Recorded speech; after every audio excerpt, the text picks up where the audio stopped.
Hello, everybody. This is Football Psych, and this is Coach Mad Mike. Is Lord Surge! And welcome, guys. It's so great to have you on video. And welcome to Football Psych. We have a jam-packed thing for you this evening, as we've got so much that is going on because the Commanders never cease to disappoint on all the stuff that they've got going on. It's been a very busy offseason. It's been a lot of things that are going on. We're kind of in a little bit of a lull right before the NFL draft, but there's still much to report on. How are you doing? You've been sick, Lord Sarge. How are you doing though? Oh man, I caught the nasty cruise flu from Carnival. Don't go there, guys. Don't go on Carnival. Cruise flu, bad. We're not saying that. We're not going to put down another corporation, but you got the cruise crud. It happens, man, and we hope you get better, man. But anyway, welcome to the show, guys. As you guys know, April 23rd, 25th is the 2026 NFL Draft. No change currently to our draft picks. There's a lot of discussion about the 7th overall pick. Who knows what's going to happen? It could go a lot of different ways. I'm still under the desire of wanting to trade back. Other people are very much in the desire of staying put. The vote that really counts is Adam Peters, though.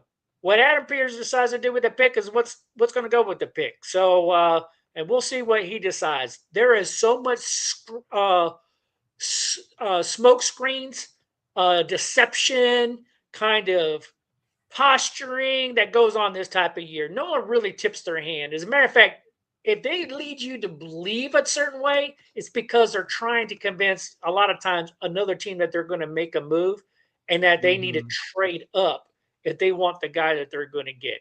So you can't listen to what anything a general manager says at this time, because if they say anything, they're lying through their freaking teeth.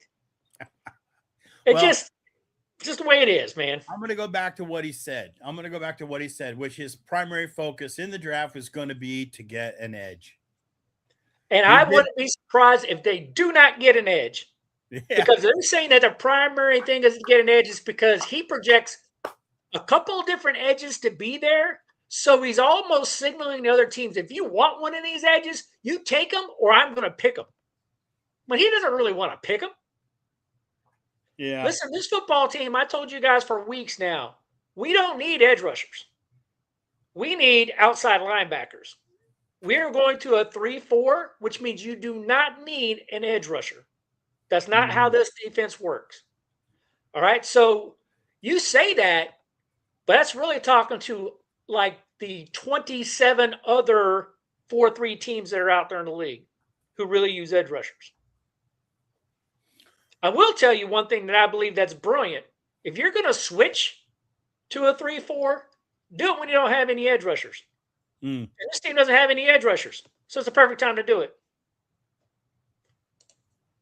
All right, we did a mock draft between good old Shaq and I last week. This was the results of our draft. We chose not to trade out because Averill Reese, who all analysts project is going to go number 2 overall in this upcoming draft, for some reason in our mock draft, fell to number 7, and we just couldn't pass it up.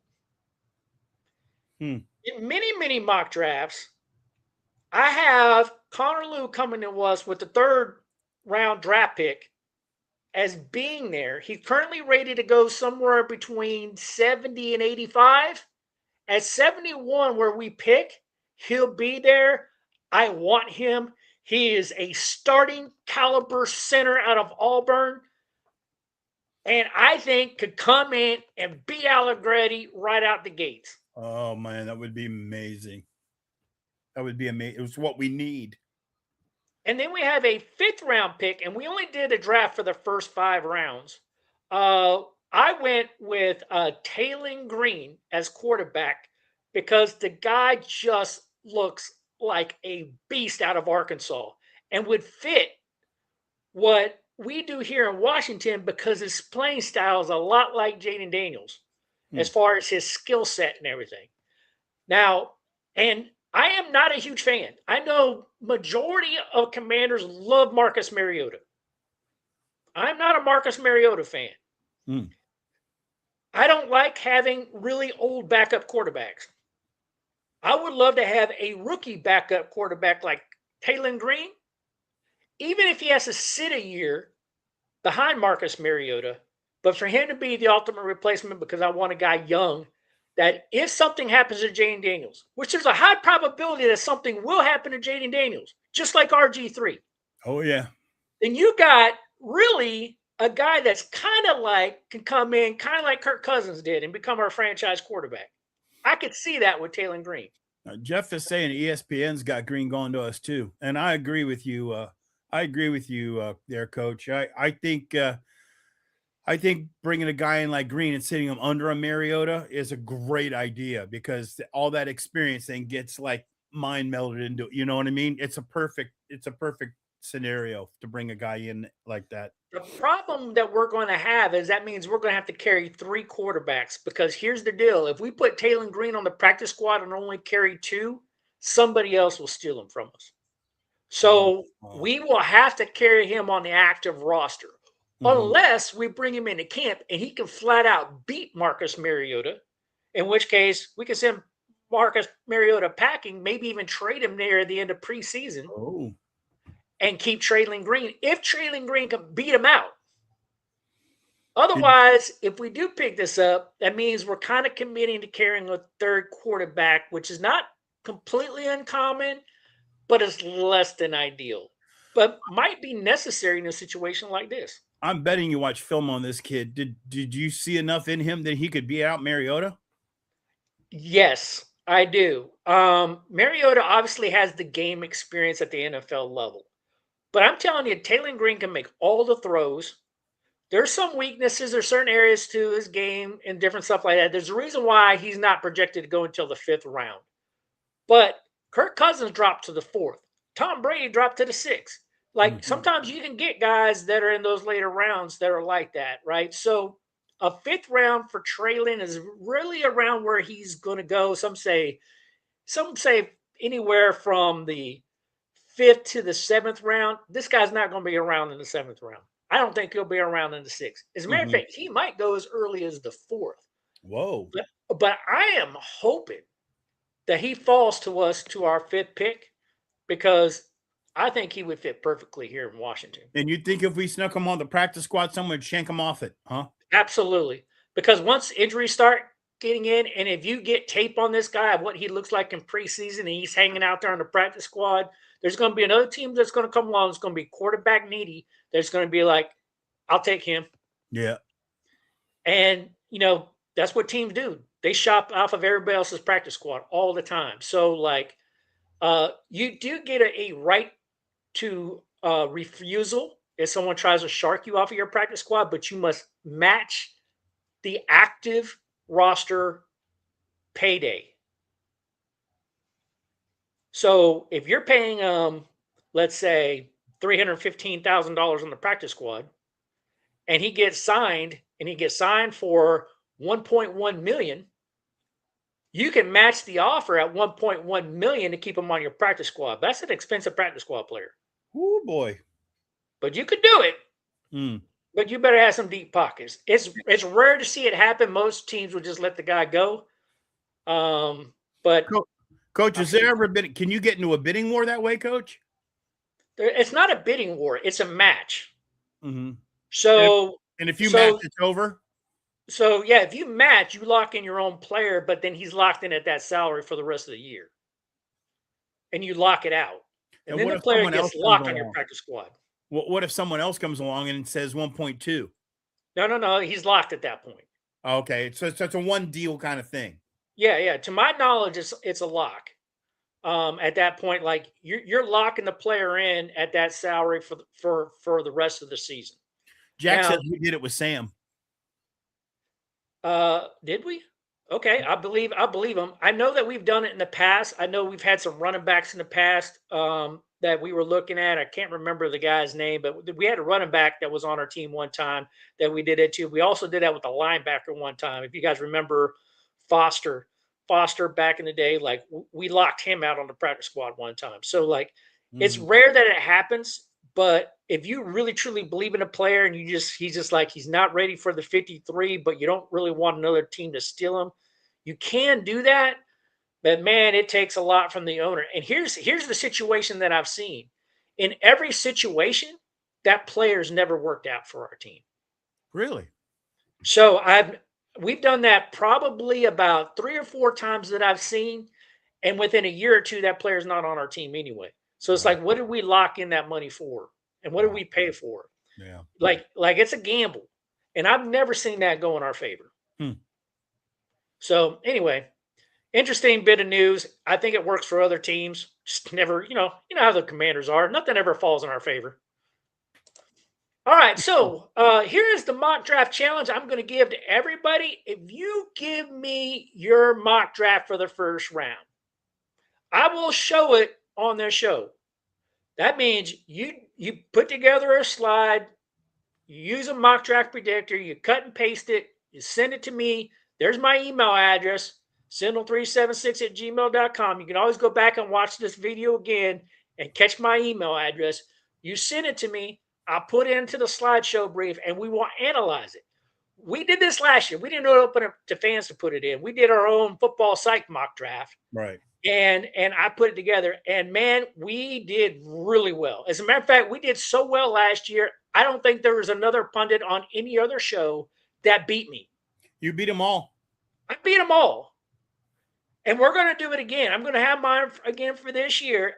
It always looks crazy. People always want to argue with me, but I beat everybody last year, which means I'm probably going to get beat by everybody this year. But I'm going to do it again.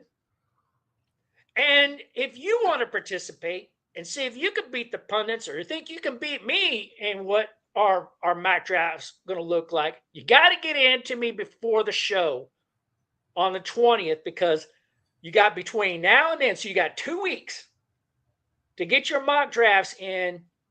I will tell you, I will probably make mine right up to the very last second, because I always want to get all the latest and greatest player news, because you never know when somebody does some domestic violence thing or gets a DUI or does something stupid, right? Oh, Lord, yeah. Or goes out there practicing playing basketball and he rolls his ankle. So you never know. And so, like, values can change. So I will do mine up to like the last minute, so I get all the latest and greatest news before I lock in my first round roster. But I'm going to lock it in. And when we're going to do it, and then we've got it archived on our show to see how well everybody did. And so this should be a lot of fun. You want to do one, Large Sarge? Oh, yeah, absolutely. All right, I'm going to do one. I think good old Shaq's going to do one. Jack, I know you're out there. Do one. Jeff, you do one. Anybody else out there? We got Paula on. We got Jeff on. We got Jack on. We got Shay on. Shay, do one. Yep. Shaq is going to be on in a minute or two. He was selling some books. He's going to be on the show here in a minute. I'm not making anybody do one, but if you want to take the mock draft challenge, do it. And what you need to do is pick a draft simulator, run it, make every pick in the first round that you think that needs to go, right? You can predict trades if you want, but if you do that, kind of justify what you do. You're kind of getting off the reservation when you do trades, because you really just never quite know if they're really going to trade or not. And but go ahead, if you want to do trades, do trades. We'll talk about that. Email your mock draft to me. There's my address again, and I will show and discuss your draft chart. I call it your draft differences. It's draft, not the drat. Maybe I'm going to rechange it. For us, it's going to be called the drat from now on. All right, so get your drat in, and we will discuss it. All right, everybody. So here's some wonderful news. You're going to like this, Lawrence Sarge. So Lawrence Kager is getting some incredible hype this offseason, saying that he just has a unique skill set. Kager's got he spent all last season on the practice squad, never really got activated, but they're saying he has such a unique skill set that don't be surprised if he takes a huge leap this year. That Dan Quinn has already come out and said he's very, very high on him. He's listed right now as like the number 5 tight end on the roster. But I wouldn't be surprised if he starts skyrocketing up the depth chart and makes this 53-man roster this year. Now I just got to ask you a question, Coach. Where is Kager on my Madden roster? He's your starter. He's my starting tight end. And how is he doing? He's doing amazing. He's a beast, but he's older. So Larson and I, we play Madden, right? And we take a lot of guys that are in depth, and they end up becoming starters. We play franchise. Because we play franchise, and we really evaluate talent and go, this guy's good, this guy's not so good, right?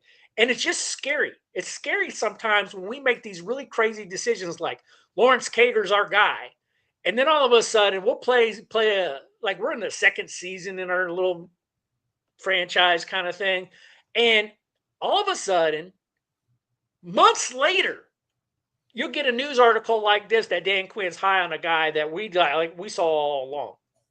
It's spooky, man. But it's a lot of fun too when you see stuff like that. I love Kager because he's got speed and he's got hands.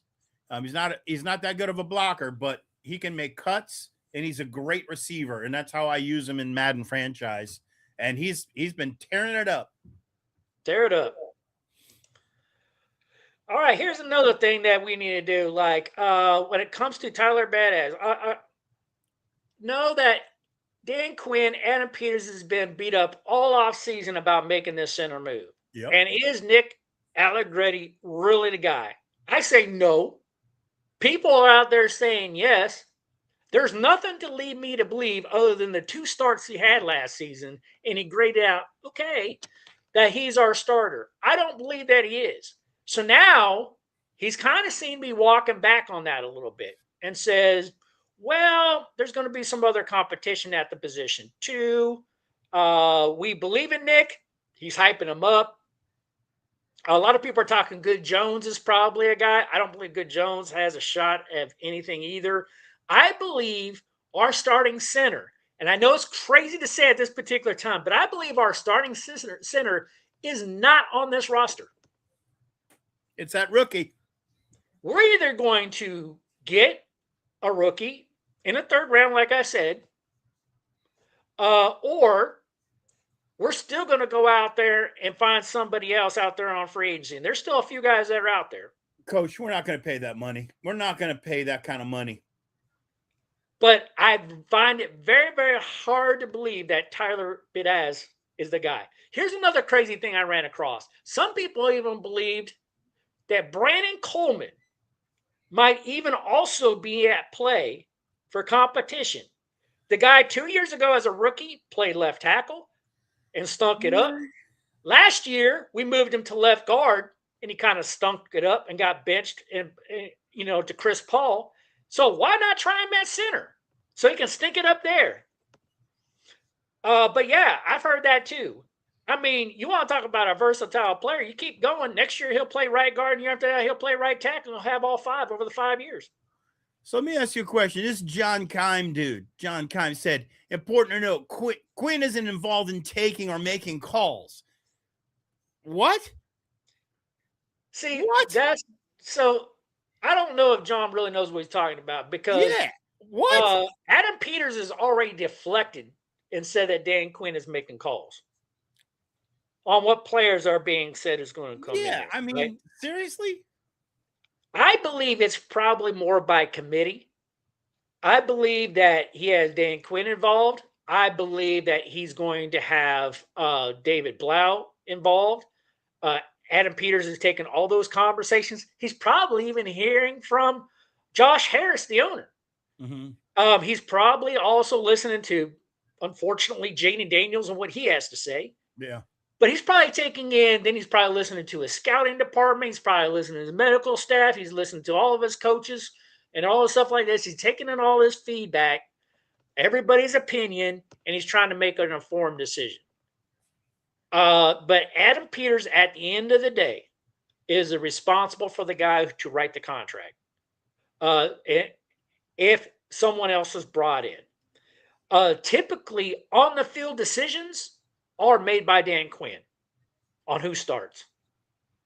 He'll get with David Blau and go, Allegretti's our guy or Allegretti's not our guy. I will tell you that this is a disaster. This is a hole on this offensive line. I agree. And the center is like the pivotal, it's like the cornerstone of the offense. The center touches the ball on every play. I'm losing sleep over the deal. Like I don't understand why they let him go. I just don't get it. It doesn't make any sense to me. What, like we talked about several times on this show over the past month, this deal made no sense. There had to have been something in the garage that no one knows about that caused this thing to go down to let him go. And then, okay, you let him go, but you let him go for nothing, which was stupid because you saw how fast he got picked up. Yeah, he got picked up very fast, and he had value, which means, like, really, if you really want to let him go, why didn't you put him on a trade block and try to trade him? Right. You didn't have to make the deal when you had him. He could still be on our roster right now. You could still be shopping him. Mm-hmm. So, like, and there's going to be times when a team's going to get needy and go, I really need a center. And, you could let the Chargers came and offered you a 6th or a 7th for him. Yep. You could have got something out of him. Stop letting talent walk out the door, guys. I think this was a horrible, horrible front office move. It was, and then you're left looking like a dumb butt because you're just like, I don't even know who I'm going to start. Like, does anybody really truly believe that Allegretti is our guy? Oh no, I don't even know if Allegretti truly believes he's the guy. No, I don't. I don't believe Allegretti has a starting job on the team. To be frank with you, he's a backup at best, in my opinion. All right, so let's move on to the 2026 NFL draft. When it comes to the players that are here, I know that when we did our last mock draft, Averill Reese fell to us at number 7. I'm going to tell you right now, it's not realistic. Averill Reese will not be there for us at number 7. Every single indication believes he's going to be a top 3 player. He's going to go number 2, and if he slides at all, he's going to slide to like number 3. Mm-hmm. That's going to be about it.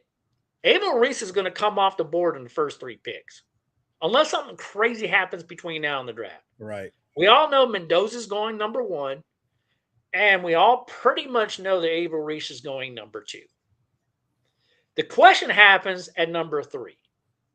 So, and then that shakes up the rest of this board, and a lot can happen between picks number 3 and number 7 before we pick. Trades can start happening. People can go off the reservation and pick somebody that you weren't even thinking of. I will tell you, Jeremiah Love can go anywhere in the top 10. Mm-hmm. I will tell you that Sonny Styles can go anywhere in the top 10.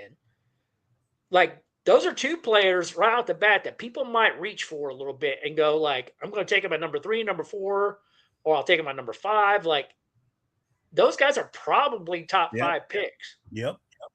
And then you start going down like, well, what would we have to play with when we get down to number 7? David Bailey, baby. David Bailey. So I would tell you, I would not do David Bailey myself. There wouldn't be any chance in flipping an iota. I would do that. Why? We don't need him. Not at all. So, like, I will. We have too much. We have too many people at the position. We have too much invested in them. We don't need a true edge rusher. We do not need David Bailey. David Bailey would have to be an converted outside linebacker, which he did not do at Texas Tech. I would not use him. It's a wasted talent, wasted pick. Trade back is the right call. I would rather take Cornell Tate over David Bailey. So don't listen to pundits. Like, it would be a non-scheme fit to take David Bailey because we are switching to a 3-4 guys. We have to stop thinking like we're a 4-3. So when you change and you invest as much as we have in those positions that we've invested in, we're already very, very deep. We will now be cutting out talent that we signed if we try to bring on more people at this point. Yeah, I'm going to disagree with you on that one, Coach. I think Bailey's a great fit outside of Owe because the other 2 guys we brought on are situational at best and lousy producers. I think the guy can play the 3-4 that we're doing. I think we will disagree. Yeah. I know football, and I will tell you he would not be a good fit. He would not be. So he's not better than Armstrong. If he is a pick, mark my words, he will struggle badly. He's not better than Armstrong? Armstrong will not be a starter on this team. Armstrong might not even make this roster. Mm.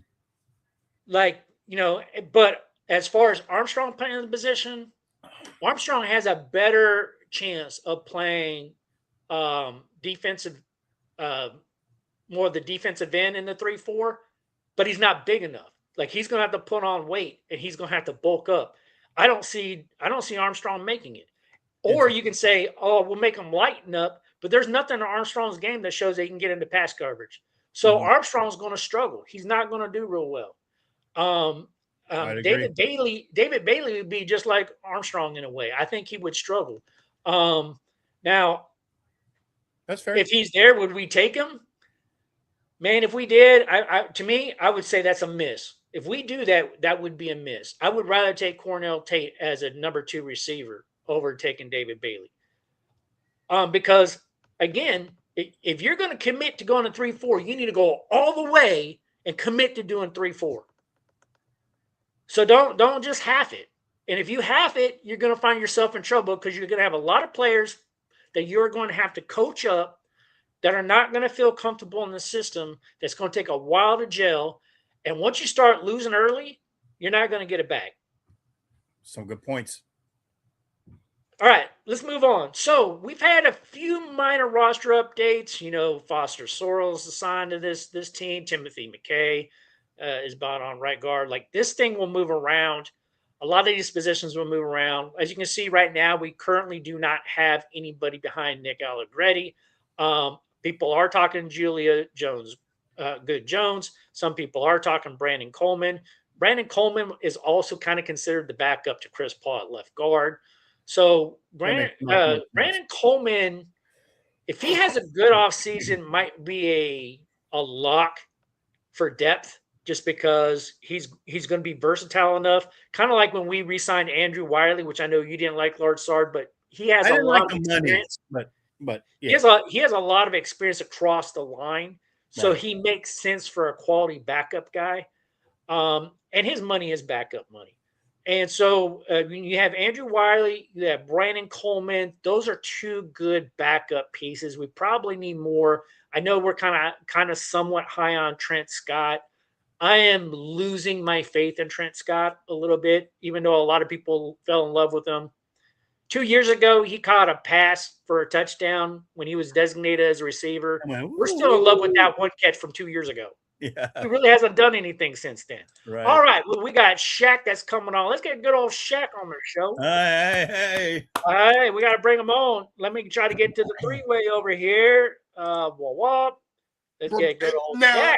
Shaq. What's going on, my friend? Man, listen, I've been out here celebrating my new book releasing. So when my new book releases, man, I've been surprised at all the support I've been getting.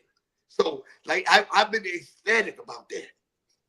Well, congratulations on your book releases. Yeah, you know what I'm saying? I love writing these books, and people evidently love it too. Well, I love seeing it when somebody's out there and they work real hard and it starts paying off, Yeah. I probably should do prostitution next. All right. Well, we're talking more and more about football here. Some minor additions. We're having some debate. Let's go back to that little slide. Like we had a David Bailey debate a little bit between Large Sarge and I. Is that if he's there at number 7, would you take him? Yeah. I know it. I'm the one guy that would say no. Yeah. I'm the one guy that would say no. I would not take it if David Bailey's there. I would shop that position, but I would not take David Bailey. Let's explain. Why would you take him? No. Hold on, Coach. I want to hear why. No. So my primary reason is because we're going to a solid 3-4, and what I've seen with David Bailey and what I've seen on his tape, I'm concerned on his ability to transition into pass and if we go into like a cover. The 3-4 cover 3 or even a cover 2 that's non-man that requires him to cover the slot. I think it's not a scheme fit. I would almost rather go with a guy like Cornell Tate at receiver and get a solid number 2 than to waste our number 7 pick on David Bailey, who's not really a scheme fit for us, in my opinion. He's not a scheme fit. So, like, if you're looking at guys like Jeremiah Love's off the board, Sonny Styles off the board, we all know that Averill Reese, even though we did the mock draft last week, fell to us, he's going to be off the board. He's going to be off the board, yeah. So, like, if it comes down to, like, hey, our guy is David Bailey, I'm just like, I might actually personally lean more towards Cornell Tate. I mean, my number one choice is to trade out. But if I'm stuck with having to pick a guy, I just really believe that if you're going to a 3-4, you got to sell out completely for the 3-4. Well, I'm gonna tell you who made me more of a believer. Mekhi Love, USC. So he's made me more of a believer. I believe this guy is first round potential. I believe he's a top 10 pick, right? I do. And then I really, really believe in this guy, right? And my son has been telling me. You think he's better than Cornell Tate? I do. Interesting. I do. Look, I went back and I looked at the footage. I looked at the film. I think he's better than Cornell Tate. Yeah. He's going to have a longer, better, more outstanding NFL career than Cornell Tate. What can I tell you? I know that when it came to like the team 30 interviews, we interviewed Mekhi. Yeah. Yes. I know. And so if we end up picking up Mekhi, I'd be okay with that. I'd rather do that than pick up David Bailey. And I know it sounds like I'm trashing David Bailey. I'm not. I'm not trashing David Bailey at all. I'm just saying I don't think he's the 3-4 kind of guy we want. Well, there are 27 other teams in the National Football League that run a front four that he is perfect for, that he's going to shine in. Well, I can tell you right now, though, with the way that we did this off season, we're drafting the receiver. It's either a receiver or a linebacker. Yeah, and that was another my point about David Bailey is we went heavy in free agency getting guys. Yeah. We don't really need an edge rusher. No, we don't. So that's the rationale for the choice that I made. Now, would I put it past Adam Peters to still pick him? Of course, because I don't understand everything he does. I'm going to disagree with both of you. Yeah, we went heavy at edge rushers, and we got one. And we got one guy who hadn't played in 2 years, and the other guy who was $3 million when the Patriots picked him up, and now his worth is $12 million, and he did only as good. We got two rotational guys on the other side. Hold on. Let me ask you a question here. How many edge rushers are in a 3-4 defense? I know what our new scheme is. I think Bailey would be a very good pair with Doe. I don't think our other two guys are rotational. And how many edge rushers are in a 3-4? In our new 3-4, there are no edge rushers because they don't. That's right. There's no edge rushers. That's right. Right. There's no edge rushers. So, but this guy plays both sides that way. I think if he's at 7, we take him. No. If he doesn't fall to 7, I agree with you. We trade out. So, Lawrence, I'm gonna tell you where I disagree with you at. Chason was a steal. He was a steal. He was a steal, brother. No, yes, he was. He has the worst tackle rating in the league for an edge rusher. The worst in the league. He's not going to play edge. He's not going to play. He went to the Super Bowl. But again, he's not going to play edge. He's not going to play edge. He's going to play linebacker. You can't beat somebody up because you misutilize a player and he can't do it, and then think all of a sudden he's trash. Yeah. $3 you million misutilized him. Picked him up, and because he went to a Super Bowl, he's 12. Okay, fine. Yeah, I don't agree. He has the worst tackle rating ever. Listen, I don't care if you're in the middle, on the edge, at safety. If you can't tackle, you can't freaking tackle. Sorry. No, it's not. That's not true. He's going back to his natural position. It's hard to come off of the edge rush into a tackle. Yeah. When he's going back in front of a guy and you miss. I don't care where you're at. This is my opinion. That's my opinion. Okay. To me, that's not worst in the league in that position. The worst. You can take the best tackler in the NFL and misappropriate him and put him as an edge rusher, and he's going to miss tackles. Okay, so last thought. How about this though, right? How about this, right? Let's do Michael Parsons, right? Where was Michael Parsons more effective at? On the edge or as a linebacker? Anywhere you put him. Where was he more effective? Anywhere you put him, he was effective. He was all over, and he destroyed defenses from anywhere. Where was he more effective?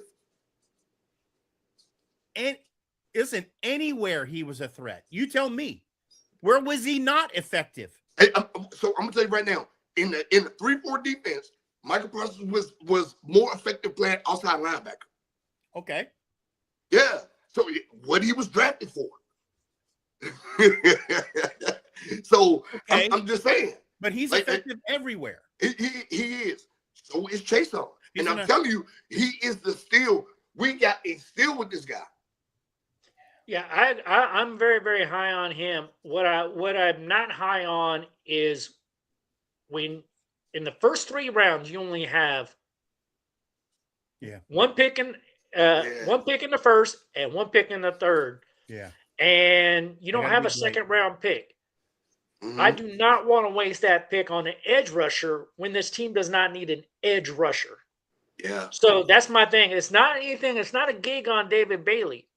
But, like, I know what your skill set and what you're great at, what brought you to the NFL, what's making you a top 10 quality pick.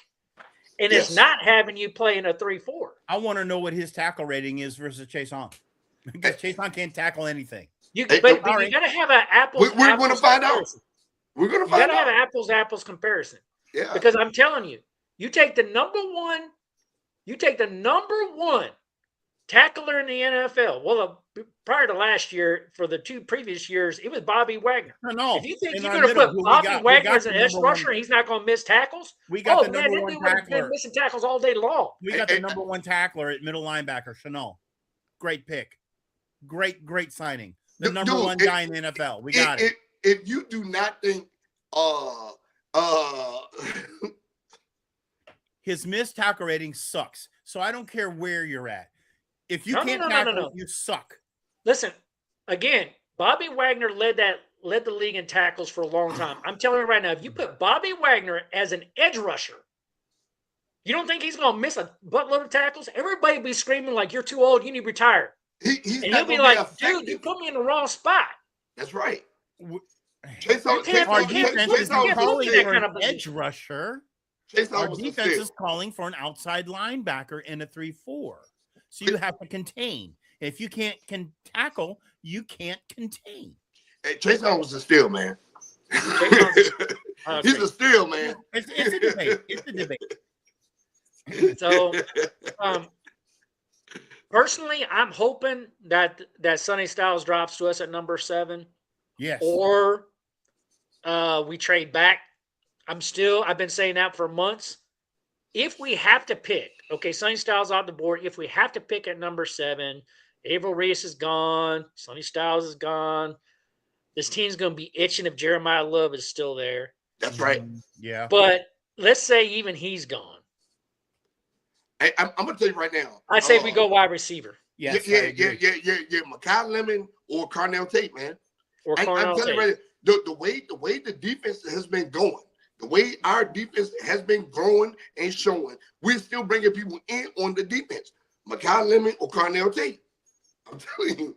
And I will tell you, even if we do draft one of those, I know you don't want to hear this, good old Shaq, but Brandon Ayuk is still going to come to this team. Mm-hmm. And so, yep, I agree. When Ayuk shows up, you're going to have, let's just say it's Mekhi Lemon, Terry McLaurin, Brandon Ayuk, and then you can start looking at, Treylon Burks. You can start looking at, Lane. Yeah. Lane, you know what I'm saying? Now, I'm going to have a deep there's going to be a level of vitriol. I'll put that. I'm going to use the SAT word. I'm going to have a level of vitriol for Adam Peters if he brings Brandon Ayuk in. He's going to bring Brandon Ayuk in. I can almost guarantee. I'm going to tell you right now, Brian Ayuk is going to wear a Commander's uniform. Absolutely. No, it might not happen until June because he's in his little spiff with John Lynch. But as soon as John Lynch finally gets done screwing him over, he'll end up releasing him, and the jet will be there waiting for him. And, bring him to DC. Well, and bring him to Ashburn. At that moment, every game I go to moving forward, I'm gonna wear a Fire Adam Peters shirt. What if we're winning? What if he starts lighting it up? You still gonna say fire him? No, he's gonna be his biggest cheerleader. Bullshit. Hey. Jeff says we sound like a bunch of old women arguing. Well, we are a bunch of old women arguing, man. Jeff, if you were on this show, you'd be right in there with us. Another old woman. Shaq, you will be eating Ayuk's whatever he's putting out. As long as he's scoring points, you'll be eating it, and then saying I was wrong. I didn't like Dan Quinn. I didn't like Debo Sanders. There were things that I didn't like, and I've been standing on principle. Didn't like Marshawn Lattimore. I hated Marshawn overpaid St. Jude. Debo Samuel last year, we would have been number 1 in the draft. We didn't take Debo Samuel. If we didn't have Debo, we would have been number 1 in the draft. Yeah. Well, I do know this. Debo's still on the market, ain't he? Oh, Debo's still on the market. He's asking for too much money. Yeah. He priced himself out. And we talked about this before. Nobody's going to pay him that money. Yeah. He still thinks he's got wide receiver number 1 money coming to him. And no one's going to pay it. Man, for 74 receptions a year. Boy, if you don't here's go what happens to players. Right now, people still think they have value. You realize when the NFL draft is over and you're still not on a contract that you don't have the value you think you do. That's right. Yep. And everybody's value drops after the draft. That's right. It plummets bad after the draft. Yeah. And so, you might I'm worth $22 million a year. You're not even going to be worth 11 after the draft. Well, I'm going to tell you right now, Debo's going to get signed, but he's going to go to probably someone like Kansas City, $8 million, because he's going to see. Yeah, he's going to be 22. He's going to be 22. He's going to see that, well, if I'm not going to get the money that I want, I might as well get a championship. Mm-hmm. Yeah. Kansas City ain't going to get another championship, though. The AFC West is going to be the best conference in football this year. It is.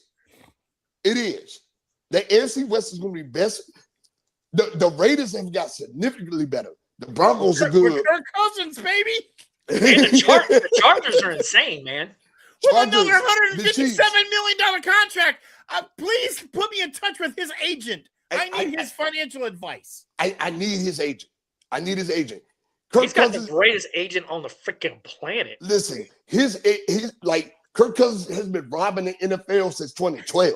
There's got to be a record. Kirk Cousins has got to have broken the record for quarterbacks for all that money paid. We got to look that stat up. Never won a Super Bowl. Never been to a Super Bowl. Barely won a playoff game. And he has broke the NFL. In contracts. So I'm gonna blame this on. The Atlanta Falcons, right? So because we franchising him. We franchised him 3 years in a row. Minnesota. 3 years in a row. It started in Minnesota. No, but Minnesota only Washington. But Minnesota only gave him like $80 million, blah blah blah. He got to Atlanta. Atlanta was like, "Oh, we give you $100 million for 3 years. Come on." They the one that they did that. I think it really started with us with our triple franchise tag because we overinflated his value. Yeah. And then it was like, okay, Minnesota's going to pay the money that we're not. And then it was Atlanta's going to pay it because they're desperate. Atlanta went through 3 different quarterbacks trying to find who their next guy was going to be. And then they paid him all that money to sit on the bench. So I told y'all in the group chat this week with Kirk Cousins going to the Raiders, right? They paying him all that money. there was something in Mendoza they did not like. I think he's still going to go number one. He's still going to go number one, but there was something. He's not going to start. He might not be the week one starter. No, but there was something in Mendoza they did not like. That's why they went and got Kirk Cousins. I'm telling you. It's either that or they saw like, don't believe the hype. He's going to be NFL ready. He's just not going to come in NFL ready. Well. So this is the thing. Y'all are high on Mendoza. Mendoza is probably going to be the trashiest number one pick we didn't have in 20 years. Oh, we had some trashy number ones out there. Yeah, quarterbacks. Yeah, quarterbacks. We've had some busts at number one. Yeah. I mean, you could definitely pick a worse number one quarterback to start behind than Cousins. Cousins has a lot of experience in the NFL. You could pick someone worse to come in under, right?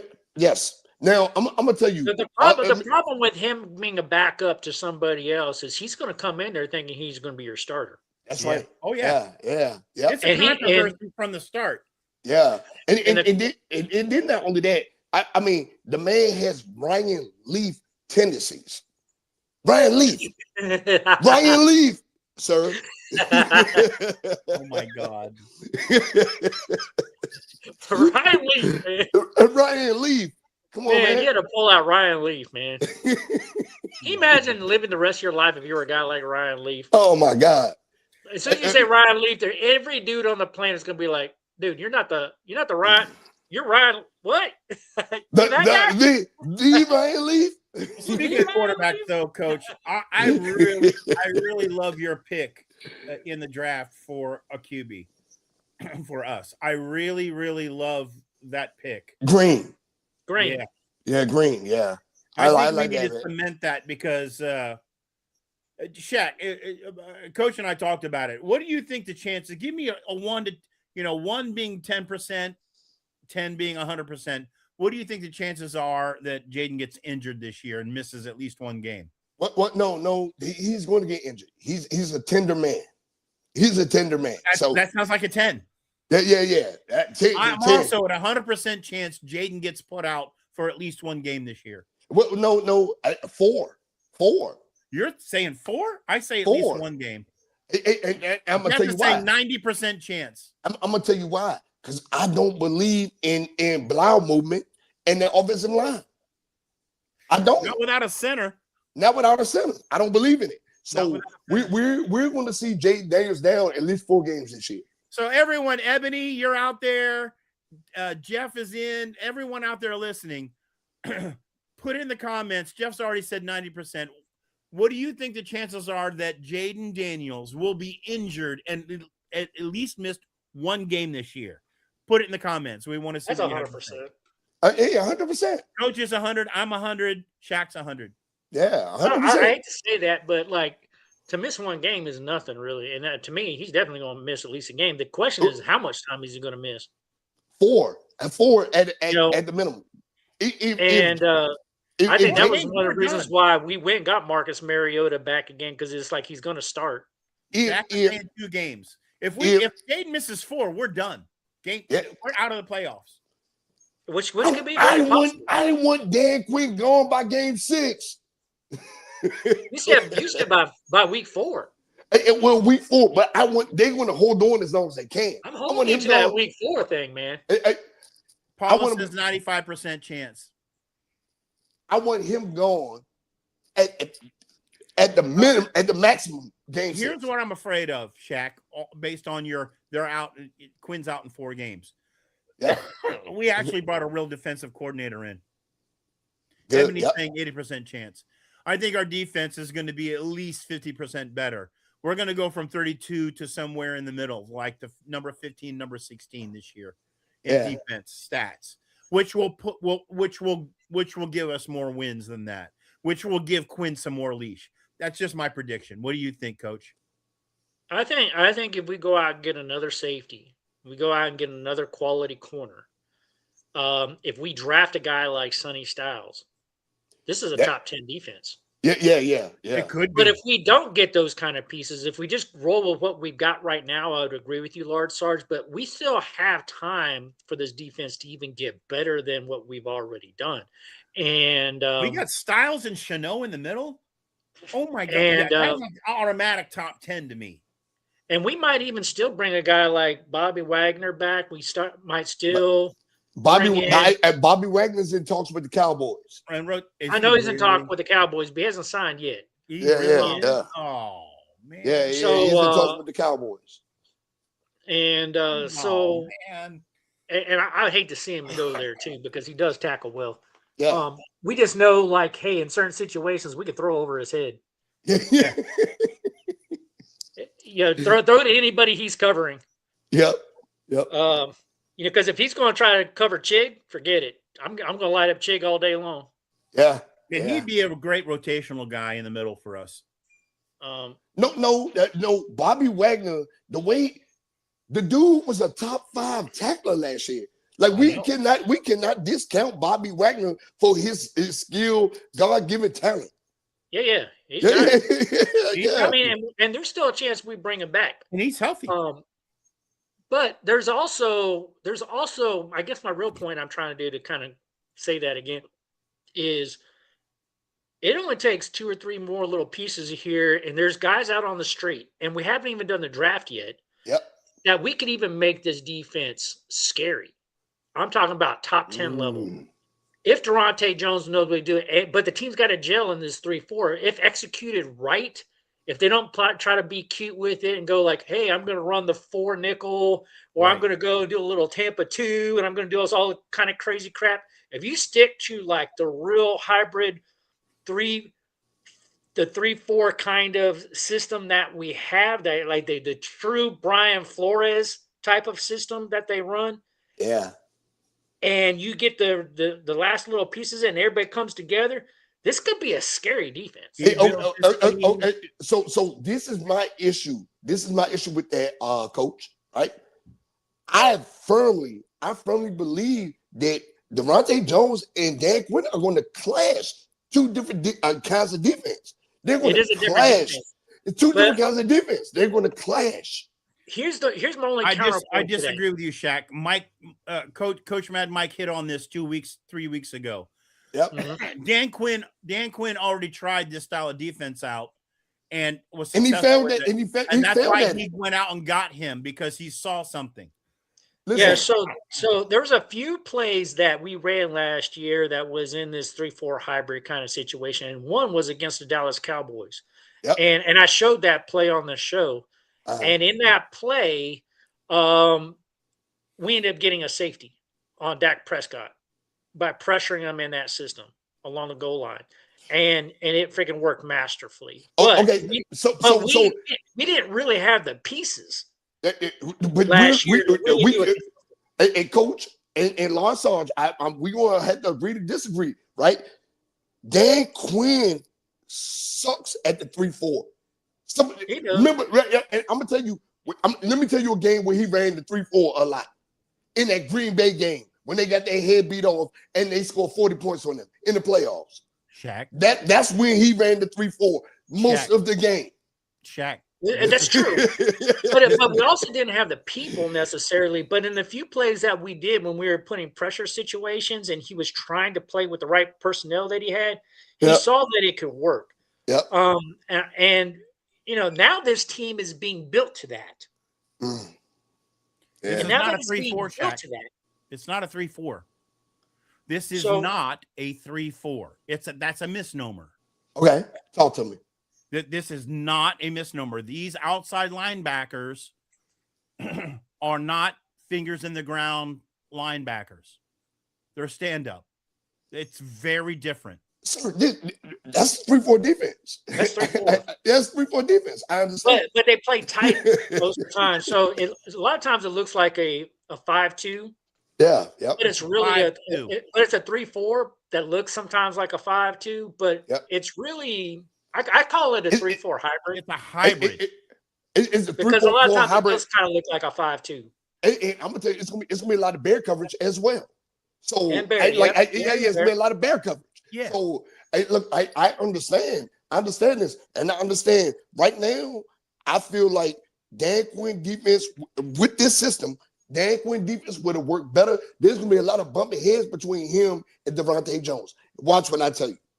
Watch what I tell you. Well, Shaq, the very first time that we heard Devontae Jones was selected, that was my number one beef with the selection, was that he was complete polar opposite on the defensive tree from Devontae Jones. They're not even on the same school of tree. That was my number one. You can go back in the show and look at it. That was like, why the hell would you pick a guy who's not even from your same tree of defensive school of thought? And me and Mike went around about it, right? But then Coach actually really dove deep into it, really did some film study and said, you know what? Last year, Quinn was trying all kinds of, when he took over defensive coaching, he was trying all different kinds of stuff. And he was looking for an answer. And that's why he brought him in. And I think he's given this up to him. I really do. I think he really wanted Brian Flores. Yeah. He wanted Flores. When he couldn't get Brian Flores, he went with this. But to me, he didn't. I still don't really like the Durante Jones hiring. He's on my disappointment tracker along with David Blau. I don't like either one. Me neither. We could have kept Kingsbury for all that. So, there's other defensive coordinators you could have brought in besides Durante Jones. I think he was the consolation prize because we didn't get Brian Flores. And we could have hired within. We had Anthony Lynn was on out. He was. What? Come on, man. Anthony Lynn would have wanted to run the 4-3, and I think we wanted to get away from that. I don't know why. We were built for a 4-3 originally. We just didn't have the edge rushers. Yeah. So I don't know. I love y'all, but I ain't about to. That's crazy, man. Maybe. Listen, I'm not giving DQ any credit. Trust me. Listen to me. Football Psych Nation. I'm not giving DQ any freaking credit, but maybe he had a internal change of heart and said, I need to do something different with this team because I suck. Now, hold on. And I need to look outside of what I know and bring in something that works. You can't be 31st in the league and say, I'm going to stick with what I got. Right. And let me go find a system that works, try it out, and then find somebody who knows that system or bring it in. And I'm willing to learn and give them rope and support it. And Jeff, certainly by all the moves they've made in this off season so far, the team has definitely given the rope. So every Brian Flores' defense has always been a top 10 defense. That's right. And so Durante Jones, if he's truly his protege, like the idea is that you'll get us leaning that way. I mean, there's only one way to go when you're like 31 in the NFL. And we knew that this team was going to suck. We hammered this team all last year because we didn't go out and get any edge rushers. Right. We didn't take an edge rusher in the draft. How many times last year did we beat up this freaking team for being stupid? 3 years. And you got what you got, what we knew that you were going to have. Yeah. Hey, now in this, Jeff, if Puka Nacua is free, if he's a free agent, if we don't give him the top of the top money to come in here, we have this much money left. Give him all of it. Yeah. I would love Puka Nacua in a Commander's outfit. Oh my God, we'd be devastated. I would love it. He's a true competitor. Oh yeah. That would automatically make us a playoff team. Yeah. Yes. So back to defense. At a minimum, where we sit as of today, I'm predicting this defense automatically has moved up 15 slots. We're at least in the middle of the pack. No, and I'm gonna tell you why. No, because our secondary is still suspect. It is, but we improved everywhere except for there. Yes, but that what we've done is enough to get us up. You watch. I'm predicting we definitely need another safety. We definitely need another corner. We need another corner, yeah. And there's corners out there, and there's safeties out there. I think I don't know why we're playing around with this. Like Adam's got to wake up. We need it. We definitely, and we're not going to take a corner. We're not taking a safety early in this draft. No. Um, I don't see it. we have too many other needs. So like before you get the second wave, because there's going to be a second free agency wave, and it's going to happen right after the draft. Like you got to beat that. Yep. And between now and the draft over the next 2 weeks, I know you're evaluating a lot of talent. I know you're trying to get your reservations set up to go to Indy and blah, blah, blah, and trying to finish up your draft cards and all that kind of crap. I said Indy, but they're going to Pittsburgh. Hey, Pittsburgh. Yes. You go to Pittsburgh, right, good old Shaq? I'm going to the draft. So, speaking of that, so you know what I'm saying? We gonna talk. We gonna chat. I'm going to the draft. You got a spot on the room in your hotel floor? Man, come on. I got you. All right, I'm probably going then. I'm probably going.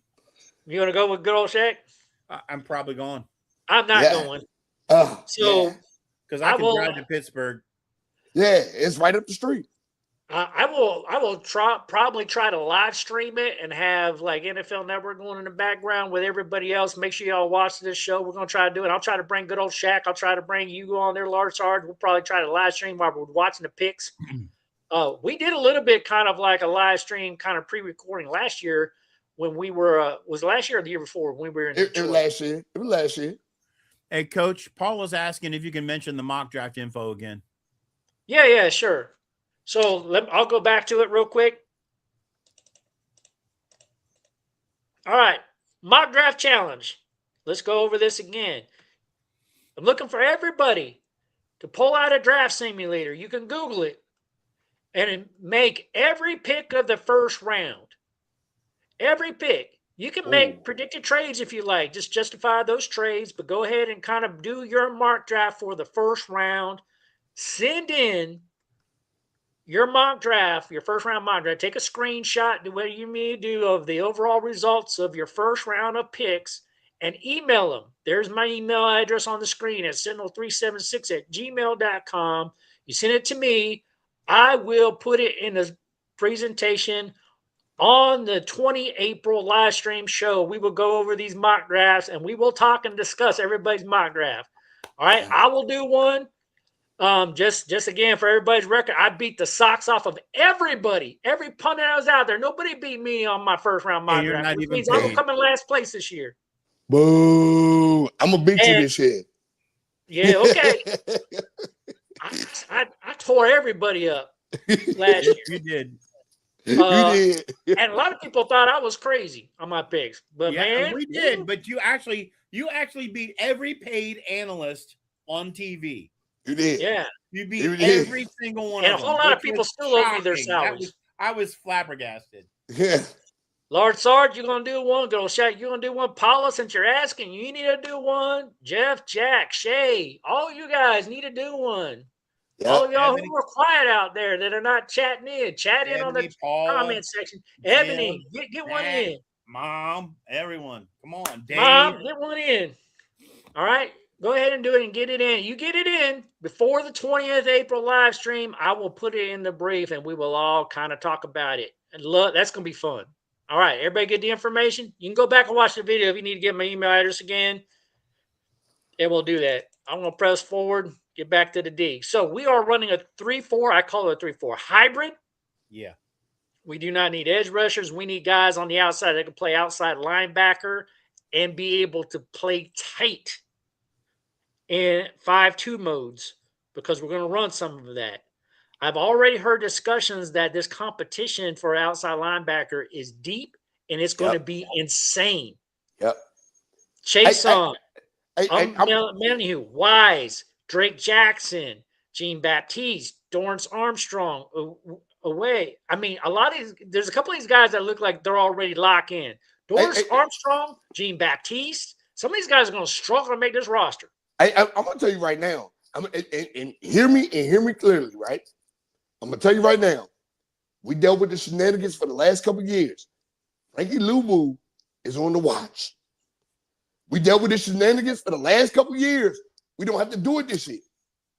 He's on the watch. We got to know. Yeah. Luvu's on the dime. Yeah, he's on the watch. Especially if Jordan McGee and Kane Medrano come on strong. McGee, man, come on. He is going to be strong. McGee is looking great. That's another franchise Madden guy that we love. And Kane Medrano's no joke either. If these guys come on and have a very good season, Frankie Luvu, man, you might get traded. It might get traded. And listen, and he was we might be stupid enough to just let you walk out the door. One or the other. No. They ain't gonna let him walk. They're gonna trade him. They're gonna trade him. Better. Yeah, they're gonna trade him.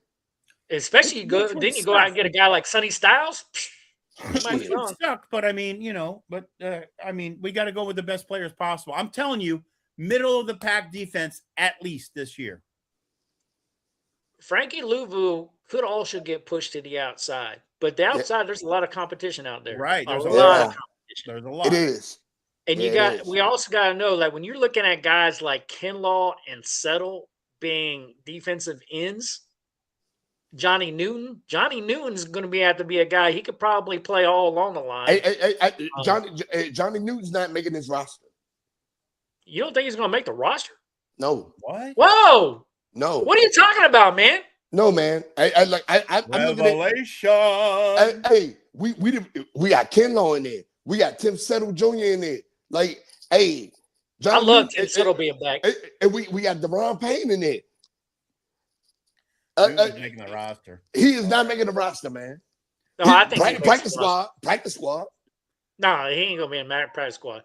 He won't take a practice squad spot. He'll be like, if he doesn't make the roster, he'll be like training. That is. I think Johnny Newton's very, very safe. As a matter of fact, I don't really have Tim Settle as being the starter there. I think it's going to be Johnny Newton. Tim Settle can play anywhere along that line. I think they're going to rotate a little bit, keep guys fresh. We're probably going to have, I would probably say 4, maybe 5 defensive linemen up there, probably 5. And so if I would say my top 4 right now, it'd be Tim Settle, Deron Payne, Javon Kinlaw, and Johnny Newton. And then one of these other guys are going to come in. And I don't know if I had to pick out of these 3 between Tuttle, Barber, and Davidson right now, it would probably be Tuttle. But like, I'm not high on him. Well, I can tell you right now. Hear me? Bold prediction. My dog Johnny Newton don't make it. Oh my goodness, man! Please don't tell me that. We lose too much talent on this team, man. We never get no compensatory picks or nothing for it. That's bold. That's bold, man. It's bold. That's just, and sometimes you're right, and that just pisses me off. Like, don't do this to me. Don't do this. I want Johnny Newton to come along good, man. I like Johnny. I'm going to disagree with that, Shaq. I'm going to say Settle goes into depth, and Newton's a starter. And listen, but every time I say these things, I'm 90% right. That's true, and it pisses me off because you were so behind this guy during the draft. Oh, he's a top 15 pick, falling to us at number 2. And then now look at you. We're only 2 years removed, and you're talking about, oh, he ain't going to make the roster, man. Hey, man, listen, bold picks. That's my bold pick for the offseason. Man, you bold picking, coming and going, man. Anyways, man, that's just wrong, man. How do you ever bet a football team, man, when you don't make them bold picks like that? I'll tell you somewhere in the secondary, man, we desperately need another corner. Yeah. Desperately. I'm not that high on Meek. I'm okay with the Meek being on there, but like I'm not high on it. Like we need another corner bad. His missed tackle ratio. We need another safety. Yeah. We need somebody else to be augmented in here. I'm okay with Tyler Owens. I'm okay with Jeremy Reeves. Harris needs to be freaking off this roster. Butler, he got to go. Needs to flip off this roster. You hate that boy. I hate Harris with a passion. Yeah. And look, when him, Marshawn Lattimore, all of them could have stayed they bum selves in the goddamn on NFC South, right? Yes. Play with them garbage Falcons and them garbage Buccaneers. Play with them garbage Carolina Panthers. Look, we don't need you. We don't need you in the NFC East. Go back down there and play with them bums. Harris would not listen. I'm gonna tell you, if I took over this team, Harris would be the first dude off this roster. Yep. That's how bad he is. That's what he says every time we play franchise. I hate Harris. And Harris makes all the interceptions and does all the work. No, he doesn't make all the interceptions, nothing. That dude's a bum. He needs to be off my roster, man. And He when would I have say been out the building before. I'll be honest with you. Will Harris have been out the building before Lattimore would have been. no, for real, no, for real. And then he came up and getting hurt, barely tackling and getting hurt. I tell you, and I'm telling you on this depth chart, I put Tyler Owens in front of him any day of the week. Yeah, Owens is going to have a spot on in front of Will Harris. Yeah, Owens is going to have a spot. And I'm okay with Jeremy Reeves, but like Harris and Butler, they need to go. I don't even know who this night guy is, but he's probably a camp body. Well, I do know this. Will Harris got to go. Take himself back. He go play for Carolina. Send him to the Falcons. Send him back down there. I'll send him back to the Falcons. Send him somewhere down there in the South where they don't know how to play football. Shaq, you got to have people to bring in, man. You can't just send people everywhere. You got to have people to bring in. We do. Like there are safeties that are out there I would bring in. There's corners out there I'd bring in. There's several out there still. I think we need another inside linebacker. I think we need another corner, and we need another safety. And if they're the right picks, if they're the right kinds of guys, like if we get a Sonny Styles and we go and then get a very, very solid corner and another solid safety, this could be a dangerous defense. And Monsieur Delane is going to be.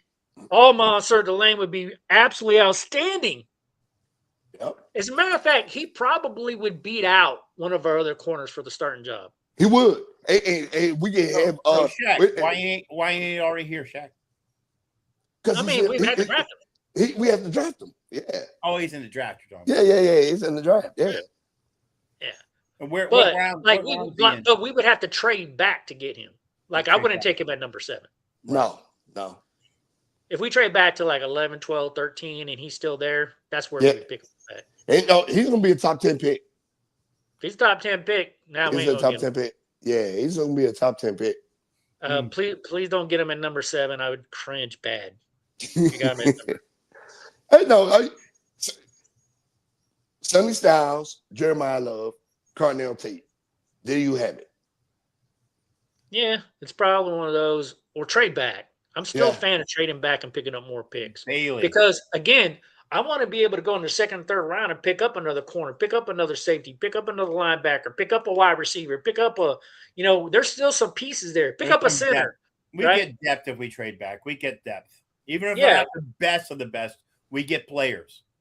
You get very, very solid players that you can grow and build the nucleus for this franchise going forward. It's totally true. It's a young nucleus. A young nucleus. That's what nucleus. That's right. Yeah, a young nucleus. Yeah, a young nucleus. And I'm actually salivating in the mouth at it. Like, you don't know how bad I want to trade back. Yeah. I'm almost to the point that if I was GM, it's either Sonny Styles or trade back. It's probably the best move overall because we really need to seed the secondary with some young guys. It's probably the best move overall. Well, no matter who falls to us, it's probably the best move. No matter who falls. Send Will Harris back to the South. Yeah, no matter who. I'm sorry, the Sonny Styles is there. We got Chanel. We have to take him. We got Chanel in the middle. We can bring Wags back. We got Chanel. So we did our mock draft last week, Shaq and I, and Averill Reese fell to us. Yeah. We had to take him. Yeah. We had to because he's like the second best player in the draft. Like we had to that got the top 3 pick. Easily the best player in this draft, right? Is Jeremiah Love, hands down. So there's a lot of that going around. I'm just saying there's a lot of value what coach is saying in terms of we still need a lot of pieces, and those pieces aren't necessarily available in free agency. Mm-hmm.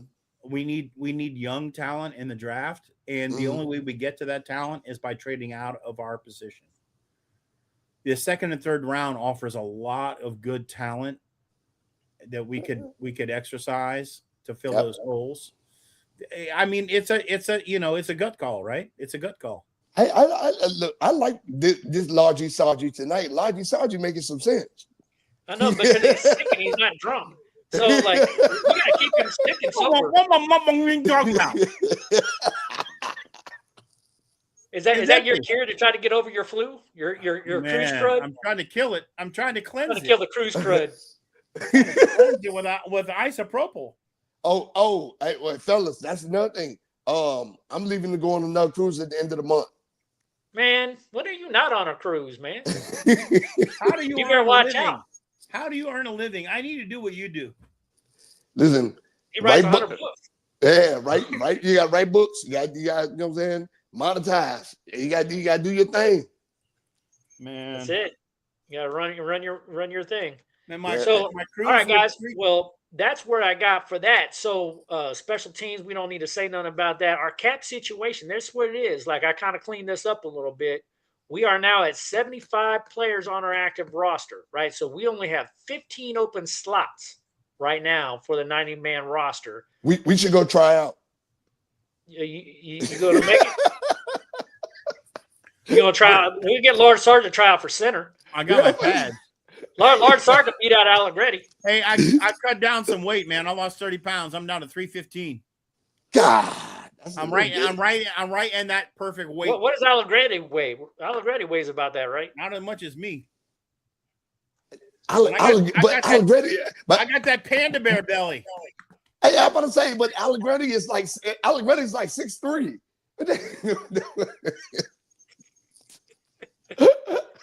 No, Allegretti is the same height as Lord Sarge and weighs the same as Lord Sarge. 6 foot, 315. 6 foot 315. That is what Allegretti weighs. How and why? This as well as Lord Sarge does. Goodness. Hey, I just gotta get that ball under my belly, and that would be it. Hey, listen, Lord Sarge, I need you to protect me. Next time we go out, we go to a football game. You'll be my offensive lineman. 100%, man. That's it. Hike you the ball, man. Direct snap. And then Girl Shack will just run it. 100%. Yeah. I'm running to one of my knees give out. I'll run a route until I pull a hamstring.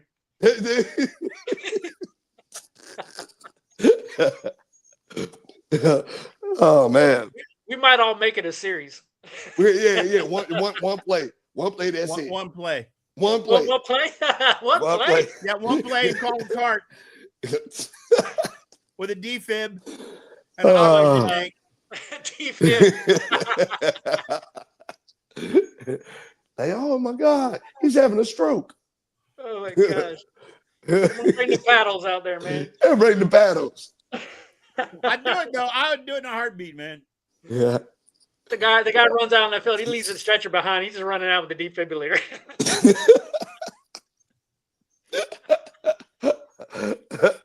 Oh, man. Everybody, that's our show for tonight. This is Football Sight, baby.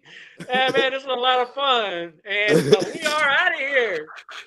Yeah.